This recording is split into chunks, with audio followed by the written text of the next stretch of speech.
Hey everybody, how you doing?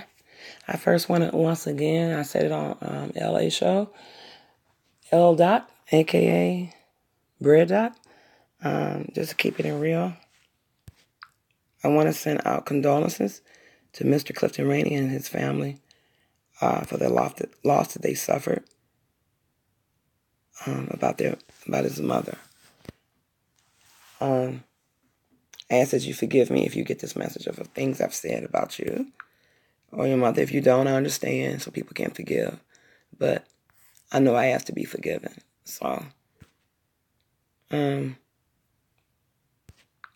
know how it is. A lot of people tell you, they don't, a lot of people tell you, oh, I know how you feel. No, they can't tell you how you should or how you can feel unless they experience loss on a large scale or small scale. There's no such thing as a small scale unless you're talking about financial or stuff like that. But when it comes to human life and somebody that carried you 9 months, there's no small or big scale. It's just, loss. And it doesn't feel good. So I hope a lot of you don't use this as a time to get back at you. Got to be lower than the scum of earth. There's one person that I do believe is going to take advantage of this. And if they do, it's just going to accelerate what's about to happen in them anyway. And I hope it does, because really, it should have been him instead of Mr. Rainey's mother. And seriously, it should have been him. I really don't expect Mr. Mills to do that. But hey, I'm not in his mind. I'm not his leader. I'm not his. I can't be his leader. If I was his leader still, I can't make him lead. But all I'm saying is I just really hope a lot of people who have, toyed with him or whatever don't use this as a time to kick a man when they down. Because sometimes it takes weeks, sometimes it takes days, weeks, months, and years to get to the acceptance part. If you ever looked at Beyonce video, Lemonade, of how she had to forgive her husband in the different stages. And it was really deep. And the last stage, even though it may not have all been true, because her and her husband know how to make money. But it was true as far as relationships go. If you stick it out with a person and they've been, cheated on you or did some things that wasn't right or whatever, if you stick it out with them, the final stage is acceptance and forgiveness. And I would love to look at, I got it, he got it so rigged that he only allowed his wife to be seen on Lemonade. I didn't even know HBO had Lemonade. I didn't know what it was about. I never watched it. But when he heard this little buzz about Beyonce and Lemonade, of course I watched it. I watched it all. It was so beautiful. And I got the CD. I mean, it's beautiful. Especially that Love Drought. I love that Love Drought. About you and me can move a mountain, man. That's true. When you guys come together. Oh, and no, my husband's at work. He's at work. So I'm up. Ex-hubby sleeping good, doing good. But that Love Drought, me and you can move a mountain. That's true. We put our minds to it. Ain't nothing we cannot do. Even with people. The power of 3, the power of 1 and 2, the power of 5, whatever. We all come together on a common ground.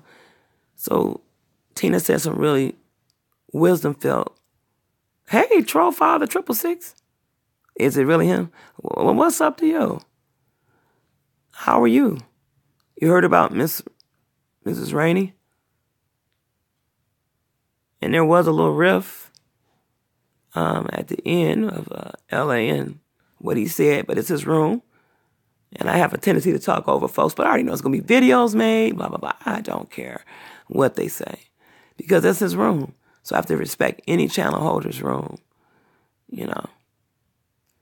Miss Rainey passed away. Clifton's mom passed away.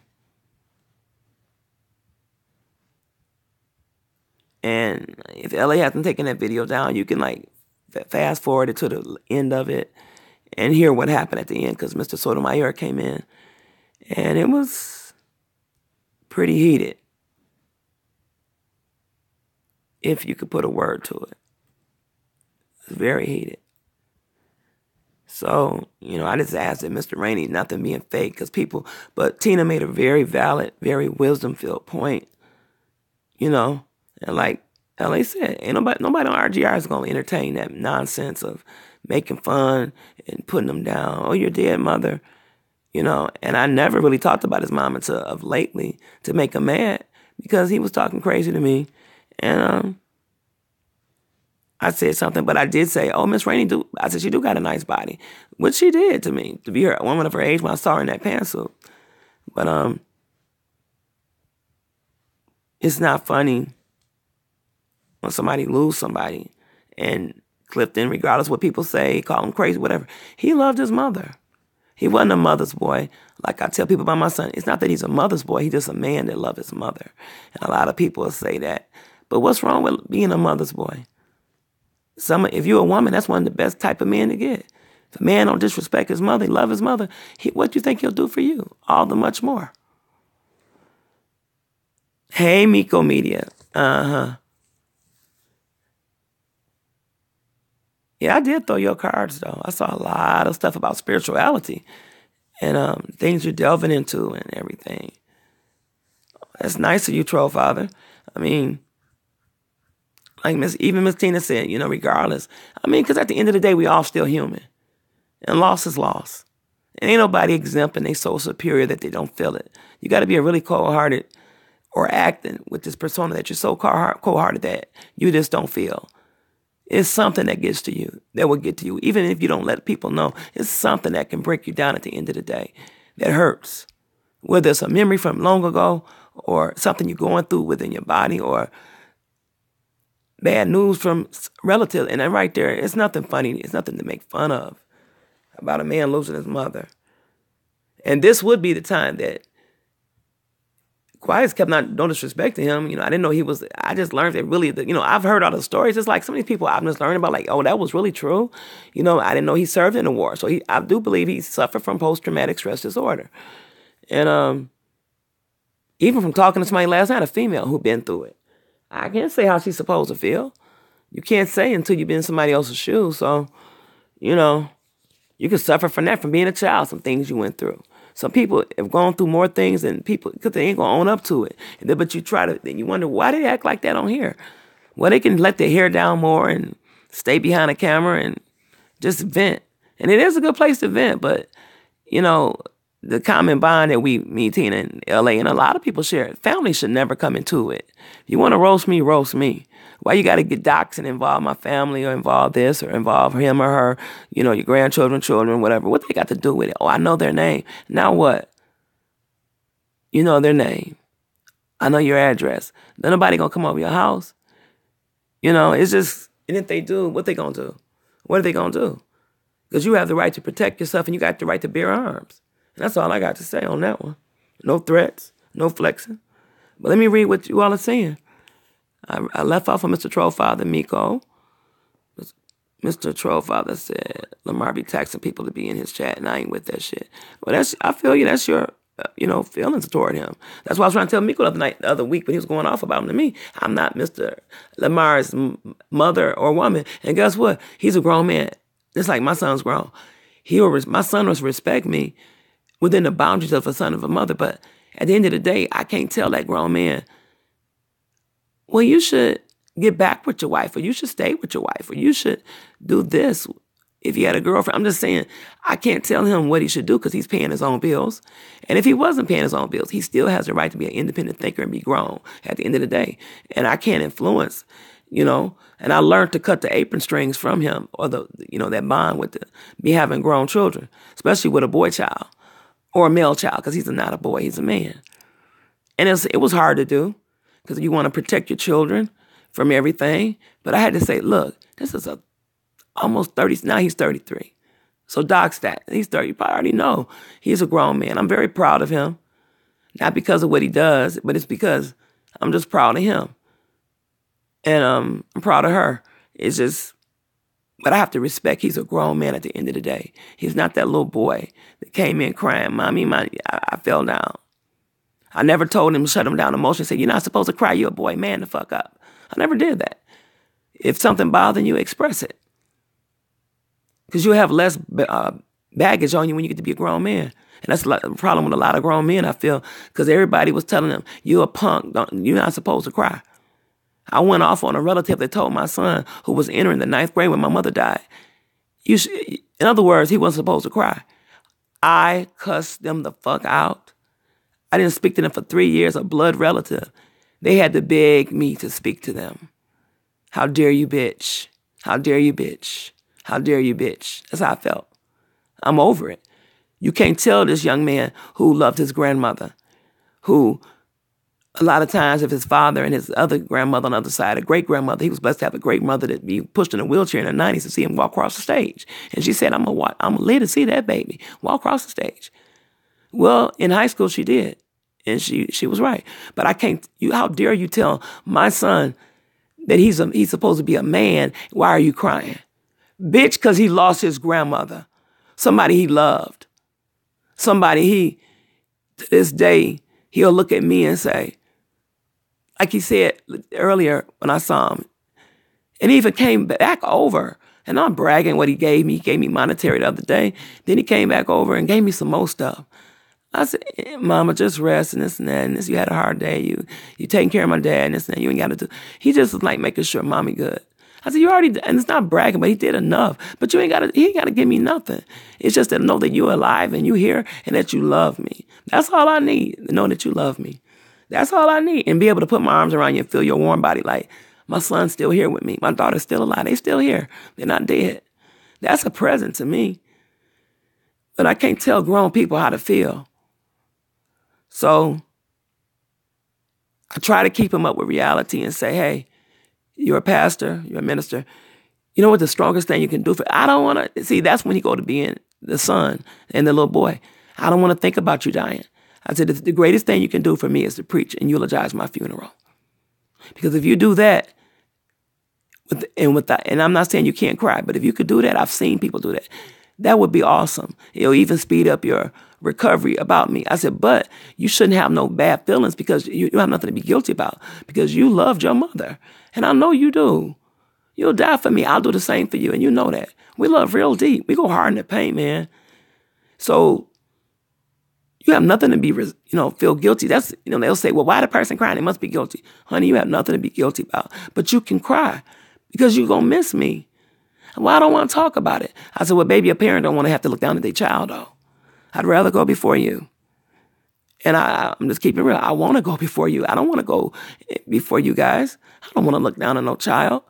It's one thing to have a miscarriage or something, or if you got an abortion. But when you got a child you done nurtured and cared for all these years, nobody wants to look down in the casket and look at their baby. And then when they close it, everybody know how that feeling is. Even if you never, and you know what? Consider yourself blessed. You never lost a mother or a grandmother or a father, somebody that's, and if you love them. Man, I'm not trying to be funny. I feel sorry for you at the same time because it's a feeling. I stopped speaking to a so-called friend for like 10 years until they begged. They said it in 2 weeks' time after my mother, the casket had been closed on her. Oh, get over it. Of course, I cussed them the fuck out. And their mother, I lived them. They just died some months ago. And for 10 years, I didn't speak to them. Because how dare you? How dare you tell me how to think and feel? And I hate when people tell me or tell people, oh, I know how you feel. You may have suffered loss. But have you suffered loss on a grand scale such as a parent that you loved? Some have lost siblings. But honey, when you love your parent or that grandparent or whoever was that figure in your life, that's hard, man. It hurts so hard, man. You think you go through something in love and in relationships with people. Man, that's a love. If you have that kind of love for whoever was your person that sometimes, grandmothers have to put the cape on when parents are not available or pass away or on drugs or whatever. Whoever that person was, it hurts. Like I said in this room, when I typed, I said, feel like your heart being ripped out. It's like the worst feeling. You think you go through something in a love relationship. Oh my God, we're not together. But man, when you lose a parent and you love them and they loved you, and you think, but you got to remember, always give them their flowers or whoever you love. Even if it's a dog or cat, always let them know they appreciate it. Because you never know from the day to the next when you're going to last hear their voice whoever that person is. If it's a neighbor, whoever it is, let them know I love you. I appreciate you. Thank you for being there when I needed you. Because you can hang up. It's happened to me. I've lived long enough to see it. You know what? I've got a little bag, a Victoria's Secret bag that from old school, and it's still in good condition. It's so full of so many obituaries from family, from friends, coworkers, people that I cared for. I said, look at all these obituaries. Father was the first one. Well, grandmother, his mom, and it wasn't that I wasn't close, but being born late, it wasn't that I wasn't attached, but he didn't allow us to go to her funeral. He went. My mother didn't even go. He said no. And that was the first time I ever seen my father cry. And it was the last time I ever seen him cry. I never saw him cry. Except when he got that phone call, he was eating dinner. He dropped his fork and he burst out crying. But he didn't go, ah. But if he did, tears were streaming down. He couldn't eat. He said, my mother just passed. He was the baby of the family. That had nothing to do with the order of the family he was born in, but a woman that he loved, that gave him life, that he loved dearly, she passed. And he didn't allow his kids to go, so we didn't get the experience like, ooh. I didn't know what passed meant at that time. And I just said, oh, so she's not coming back? No, she's not. Oh, I didn't know what it meant. But when he passed, and he was my first parent to pass, and I was a child, that tore my fucking heart out, man. It ripped my soul out, man. Because I was a baby, I was a daddy girl. So whatever I put out here, oh, your father fucked you. I don't care what you say. I'm over that. I'm above that. I'm beyond that. Just know when your turn come around, and you may not share it, just know it's not going to feel too good. Whatever you love the most, or whatever that thing you fear the most that come upon you, like Job said in the Bible, I ain't trying to preach, the thing I fear the most has come upon me. When my father died, the next thing I was like, I don't want to lose my mother. I don't want her to die. She lived to be that nice old age, and she was ready to go. I didn't agree with the surgery she undertook. She didn't recover from it. In 3 months, she died. And I think she held on just like, because my son and daughter, everybody's talking about, she talks to me, her church members. No, they don't. She don't talk.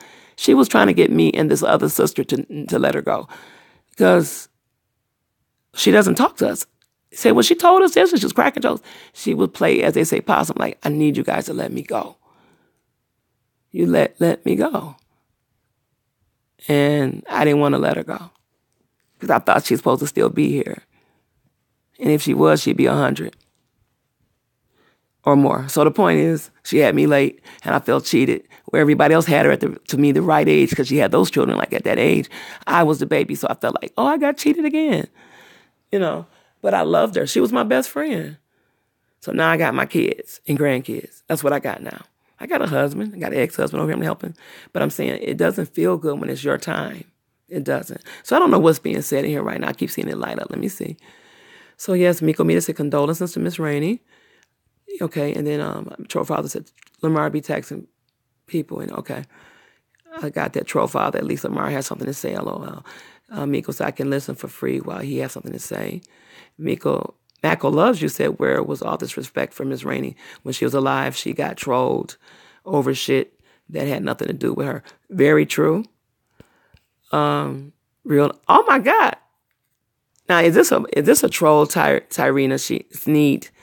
Hi, sweetie, if this is really him. Let me see, is this really him? Because I think he's so handsome. I'm going to let it be him. I have a way to check. I think he's a handsome guy, man. He really is. She doesn't even know Mackle in the chat, too busy running her big mouth. You know what, Mackle? But guess what? You're probably the same. You know what? Fuck you and fuck your energy. And right back at you. And I hope you fall dead right now. How about that? Fall on your own sword, but you're not a soldier. Bitch. It ain't about what she knew. Right now, she don't even know of any of this. But, it's about, it doesn't feel good for what he's going through. And I apologize to him. So run your big mouth, bitch, and stay the fuck out my chat, bitch. And if you come under another fucking name, you're going to get blocked again, bitch. Motherfucker. You can't hurt my feelings, bitch. But fuck you. You fucking jealous ass cunt. You're fucking jealous ass bitch. A ugly, nasty, jealous bitch. I know who you are. Okay, I agree with you, Tyree. He's threatened people. He threatened me. And you keep it in real. Yep, you're right. And he was always yelling at everyone and mad at his life. True. Yeah, but there's a lot of people witness me going over there too, sweetheart. If that's really you. Oh, they made fun of your dad? Wow, you have my condolences if it's really the real Tyree. Oh, did Clifton make fun of your dad passing? Mr. Tyree? Did he? Because sometimes it's not karma, because it's just like that was her, it may be her allotted time to go. It was her time to go. And that's a blessing when it's your time to go and your life hasn't been cut down quick. Oh, he did? Well, I can't tell you how to feel. Because you're a human being, you're an individual. So, if I can't say, well, you shouldn't say that now. Yeah, that's some fake shit. For that person, what they were saying, I blocked them. I always try to see the glass half empty or is it half full, or get in other person's shoes. But I understand how you feel, because if they came at you like that, I understand. But you have my condolences, because unless somebody lost a dad that they love, I've lost both. And I love both of them, and they both love me. So I understand how you feel, but I can't say I knew your dad and knew your experiences with him. But I just know for you to say that, you had to love your father. And it didn't feel good for somebody to attack you. And now that they're going through, and you don't have no sympathy for him, you have that right. So it is what it is. But that other motherfucker talking all that shit, get the fuck up out of here with that bullshit. This is my channel, and I control it, just like you could have blocked me in your channel. You didn't. You didn't. So, because that's your room. Just like when LA was saying what he had to say to Mr. Sotomayor, I couldn't get in between that. And they're going to say, oh, he shut her down. Well, say what they want. That's his room. So I'm going to respect the rules. He come over here, he got to respect the same thing. So I'm not mad at him or anything. And we got disconnected. But the point is, people were coming in the room and everything, because we didn't know he had put the link out. At least I didn't. I don't know if Tina knew it was still, because I couldn't see what was going on in the room, the typing. My dad died in a car crash. They all made fun. All I can say, Mr. Tyree, I'm sorry about that. I don't know who all they were, but you got to remember, it's social media, and everything we put out, just like right now, there's going to be video clips of him saying, Donna, shut the hell up, or whatever. Because people know Donna will have a tendency. I do talk over people, not to be disrespectful, but I have so much to say sometimes. I be brimming with shit. I write long texts, long comments. I'm long-winded. And my kids even tell me that. They don't say shut the hell up or say this and that. But, they always got some kind of way, and they're trying to come between people, or because you don't like them, then they're going to make you this and that, because they don't have nothing else to do. But I don't know who all did that and said that, but I don't know if it'll make it feel any better, but I can't say I'm sorry for those people, but I'm sorry you had to experience that. It made you probably feel like I should have never even talked about my dad. But that's how social media is. What we put out there, we can't help for people to come piggyback on it and come back at us with that shit. No disrespect to you or your father. Because if this shit had happened, had social media had been around like that, and when that happened to me, I was a little girl. But let's say it had happened like 20, 30 years ago, and it was, with social media, I probably would want to go take a sawed off and blow everybody's goddamn head off. Like, how fucking dare you, son of a bitch. But I'm above that. Like, people say, fuck Donna, fuck you, Donna. They probably figure, yeah, or they heard me say her mother's dead. They'd be like, fuck you and your dead mother. I'll be like, thank you. That shit don't bother me. But because you chose to open up and tell people what happened, just know the climate, or who you labor amongst. Know the climate of out where you are. You said that in this type of atmosphere, and if they fuck with you about small scale shit, they're going to fuck with you on a large scale and try to hurt you, because what they got is words. So I'm going to hurt this person, male or female, with words. I made him mad about his daddy, so now I know I can fuck with him like that. So I'm sorry about that. It happened. It just happens. Monty Woodgrain, Mike Mills. I haven't had any experience with Monty. I used to think he was a legend, and then when I saw him, I said, oh, this is the notorious Woodgrain team president or whatever. I just haven't had no bump heads with him. I don't know if he ever said anything about me, and I don't care. But I did say, oh, he's really a real person. Because a lot of these people, I don't know of. Miko Media, why does he have to be a hypocrite? Because he feels he suffered a loss. And regardless of shit he said too, not taking up for him, he suffered a loss too. So he has a right to feel loss and feel pain. And nobody knew his father. But I bet you, well, not talking for him, but I'm a kind of talk for him. I bet you he wish maybe I shouldn't have put that out there. Especially at this climate, without, when I'm talking shit, they talking shit or whatever. And it's like, because he probably feel like, damn, you could be that cruel. So he went for, and he probably was talking shit too when his father was alive to everybody about their mother, whatever he thought he knew. But it didn't feel good when they said that to him. I just know that, because that's final. And when you see a casket closed, and hopefully sometimes you can't even have the casket can't even be open, depending on how they pass. But when you see that casket closed, you stay around and watch it be, or when they drop it in the ground, have a tradition, that's some ultimate supreme in your memory shit. Like, I can't see you. It's final now. It's final. I can have videos, movies, everything. People that are born later than me are blessed to have movies and videotapes and everything. All I have is pictures and memories. Pictures and memories. That's why I take so many pictures of me and my children, grandchildren, videos, and everything, whether small or big. It's a memory. I save so many old phones, burnout phones, because I can look at them. And whether I get a card and get them turned on, I got some videos on here. But I've always saved them to the internet for my own pleasure. Nobody knows how to get to them, because that's just how it is. And it still can't take the place of that person being here, that warmth of their body, their voice calling you, or you being next to them, or laughing, or arguing, or disagreeing. All that stuff in the forefront. But it's still, if it's in the name of love, you still love that person at the end of the day. And you can't dwell on the bad memories. I've just told people, it's going to hurt. It's going to hurt. And your healing process is different. I do know at the end, it's acceptance. And that's when you accept the fact, yeah, they're not coming back. And I do have good memories. And I don't cry anymore. And I don't get depressed anymore. It doesn't drive me to drink or whatever you do to dull the pain, or just sit there and just don't want to come out the house, or you got a mood swing. People don't understand that, man. Unless you lost somebody really close to you. They don't understand it. Or you had to see them die. You had to watch the stages, depending on how they died. Or was it abruptly? Or maybe if I had been there or lived closer, I could have did something. It's all kind of stages of grief you go through, depending on the situation.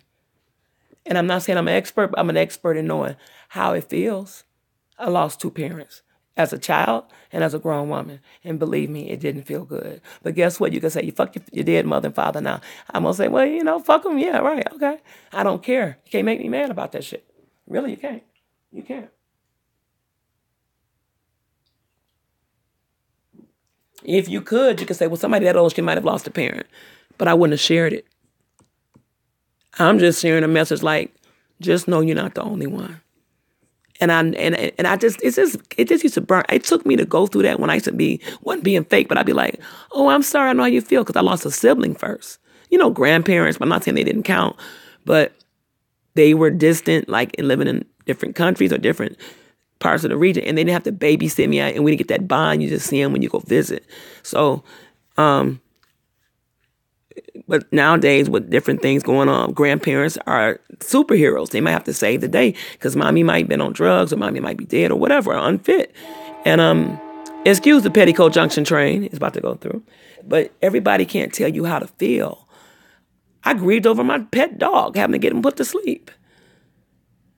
It took me 2 years ago to finally ask my husband, when they put him to sleep, what did he do? He said, Donna, he just drifted off. He just drifted off as if he was asleep. Damn, that's a loud ass fuck. What the fuck? Well, when I'm back in this room, it's going to be loud. Another part of the house you can't hear. Or down another level, you can't hear it. But this motherfucker is so loud. Like it's in my damn house. Mm-hmm.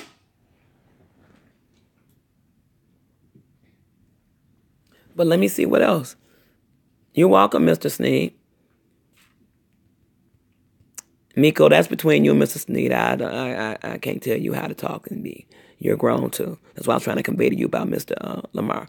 Did you see me go in on 666? He Godfather. He been around here a lot longer, and I can't tell him how to feel about that man. Even if I was his wife or his girlfriend or his daughter, his mother. I can't tell a grown person how to think unless he's a child. And if they under my roof, and sometimes kids are stubborn, but you can not beat them into submission, but be like, look, don't say that about that man. That's your elder. That man got a right. I know it's a man behind it. I've never seen him, but I do believe that's a man. So it is what it is. Just keeping it real. You're right, Troll Father. Oh my God, so true. You got problems if you think you can get sympathy from this sector. So true. And for them to name it a sector, it's true. Smart people know how to take a break from this shit. Yes, when it get too crazy. So Miko Media said, Troll Father, no, but as I can see, some people ought to take Lamar's advice. He's so sarcastic. Troll Father says, is Lamar's advice? That was at 243. No, 241 is 242. So he just said it. Well, Miko, wherever Miko come, he's going to bring it. Miko was he likes to be confrontational. And that's his right. I'm not going to block him. I just blocked that asshole that said what the fuck they going to say. Because how I feel, I can't tell people how I feel. Is Mr. Tyree still in here, my baby daddy? My new baby daddy? But he did say he have a girlfriend, so I got to respect that. I just think he's handsome, man. He's handsome. But Miko Media got a problem with it. Unless that wasn't Miko Media in there. Had a problem with him calling it pig, penis, and all that. You gonna let me like what I like? I'm like, where he been? You know what's funny about Lamar? Not pumping him up, but guess what? He'll let people know people's names and shit and blow their ass up. I didn't never know. Because the name, I would have thought it was a black guy. Not being stereotypical, but like that name sound like, because I thought he was talking about the other guy named Tariq Nasheed. And I'm like, he said Tyrese. I'm like, who is this guy? And then I saw him show the video the other week. And I said, I like the way he got that blonde in his hair. He's sexy. But, yeah, Tariq, I don't know, boo. Just know you got a fan. You got a female stan over here. Yeah. I think you bring my inner cougar out. You're so handsome.